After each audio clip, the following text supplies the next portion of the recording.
প্রথমে এই ভিডিওটা একবার দেখুন, তারপরে আমি কিছু বলতে চাই। আমি দেখা করতে এসেছিলাম, কিন্তু এই পরিস্থিতিতে আমি পরিবারের বৃদ্ধ বাবা মাকে ছেড়ে যেতে পারবো না। আমরা ভয় পাওয়ার লোক নই। সিপিএম এর 34 বছরের অপশাসনের কাছে তৃণমূলের কর্মীরা মাথা নত করেনি। বিজেপি যদি ভাবে ধমকে চমকে আমরা ঘরে ঢুকে যাব, তারা মূর্খের স্বর্গে বাস করছে। কিন্তু যে পরিস্থিতি আজকে এরা তৈরি করেছে, আমার মনে হয় সিপিএম এর বা ওই মধ্যযুগের বর্বরতাও এদের কাছে লজ্জা পাবে। আমি এখন যেভাবে এসছি আমি একইভাবে বেরিয়ে যেতে পারি, কিন্তু আমি হয়তো বেরিয়ে গেলাম, এই যে সঞ্জুর বৃদ্ধ বাবা মা, তার উপর তো চড়াও হবে এই ছেলেগুলো, এই বখাটে ছেলেগুলো। কিন্তু আমি জায়গা ছেড়ে যাব না।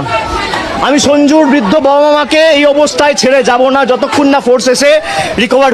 আজ ওনার দলের কর্মীর বৃদ্ধ বাবা মার পাশে গিয়ে দাঁড়িয়েছেন, সেটা খুব ভালো কথা। কিন্তু চন্দন দাস, হরগোবিন্দ দাস, তাদের সঙ্গে যে ঘটনাটা ঘটেছিল, তখন আমরা কারোরই তাদের পাশে দেখতে পাইনি। মুর্শিদাবাদের হিন্দুরাও তখনও কিন্তু চোখের জল ফেলছিল, তখনও আমরা কাউকে দেখতে পাইনি। তাহলে এটাকে কি বলা যায়? আজকের যে ঘটনাটা ঘটেছে আমরা কখনোই সমর্থন করি না। আমরা চাই একটা সুশৃঙ্খল শান্ত পরিবেশ।